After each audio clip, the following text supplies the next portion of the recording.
সংগত দাসৰ পৰা প্ৰথমতে নমস্কাৰ জনাইছোঁ। আমি আমাৰ আজি সপ্তাহৰ আমি লং প্ৰেক্টিছ থাকে। আজি আমাৰ শুক্ৰবাৰ দিনটো আমি এটা শ্ল' ষ্টেমিনাৰ প্ৰেক্টিছ কৰোঁ, ৰাস্তাত কৰোঁ। সদায় আমি ফিল্ডত নকৰোঁ 200 মিটাৰ ট্ৰেকত।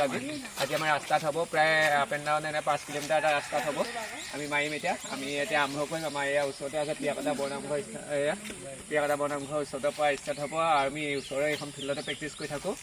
আৰু এতিয়া ধুনীয়াকৈ আমাৰ জাৰ্ণি হ'ব। জাৰ্ণিটো আমি মাজে মাজে ভিডিঅ' যোগে দেখাই থাকিম।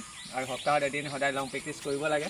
আৰু কাৰণ আমি ছেট প্ৰেক্টিছ কৰিছোঁ, ভৰিকেইটা বহুত প্ৰেছাৰ পৰি আছে। কাৰণ আজি এটা শ্ল' প্ৰেক্টিছ কৰিম। আৰু সকলো ষ্টেমিনা কিমান আছে আজি চাগত চেক কৰিব লাগিব। আৰু ভাল লাগিব। এতিয়া আমি ষ্টাৰ্ট এইডোখৰ বেষ্ট কৰোঁ।